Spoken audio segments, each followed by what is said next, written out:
We're out of Sha Tin this morning. We made it after the International Jockeys Championship last night at Happy Valley, where Zac Purton was riding, and he's got a very, very interesting book on Sunday, International Day. Firstly, Zac, how's the week been?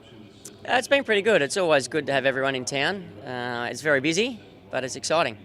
Champion jockey, a lot of expectation on the rides that you have on Sunday. You'll ride Beauty Generation in the mile. What can you tell us about his lead-up?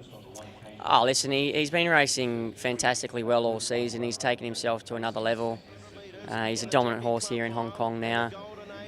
Unfortunately, as we all witnessed, and has been obviously a talking point since his race, he hung off in the straight last time and run to the outside fence. Yeah, he did have some feet issues going into that race, but John has got on top of them now, hopefully, and I'm just praying that he does everything right on Sunday, goes straight, and if that's the case, he's got a decent chance. He has been immense, hasn't he? What are you expecting from him, given that you had a good sit on him this morning?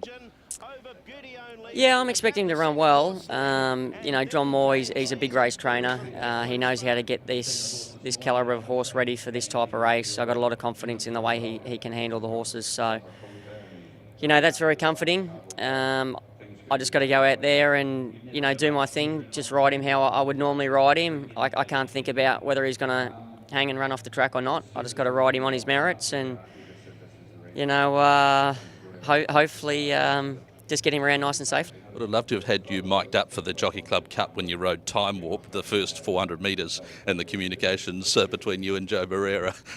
What are you expecting from a tactical perspective in the Cup this year? Yeah, well, to put it bluntly, I thought it was just a dumb ride from Joe.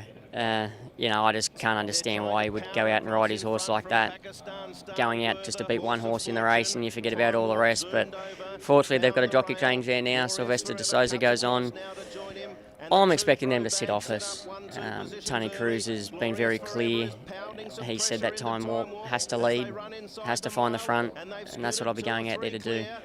So I can't see them trying to pressure me for the lead initially. I think it would be beneficial for both our runners if they were to take a sit off me and just let the race be run at a nice tempo, and it'd give both our horses a good chance. But, it's a strong race. Both our horses have to do better than obviously what they did last time.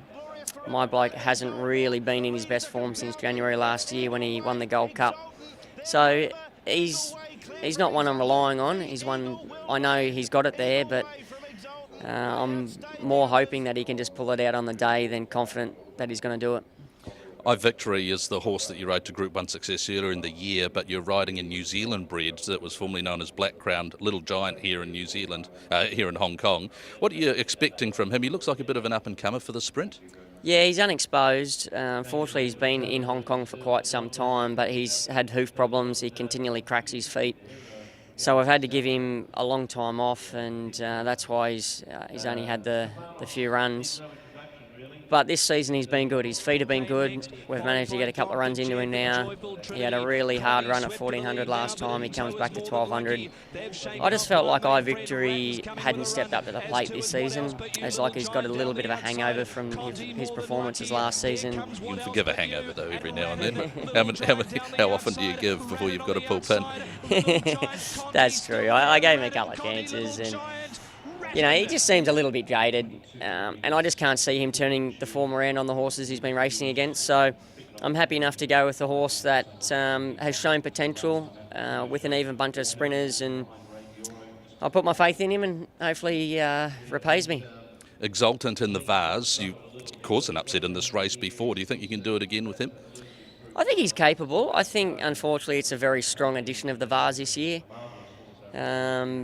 He's very consistent. He always runs a great race. He'd appreciate a strong gallop. He's just an out-and-out stayer. He's not a sit-and-sprint type horse. So the quicker they go, the more it's going to suit him. And I think he's got an outside chance.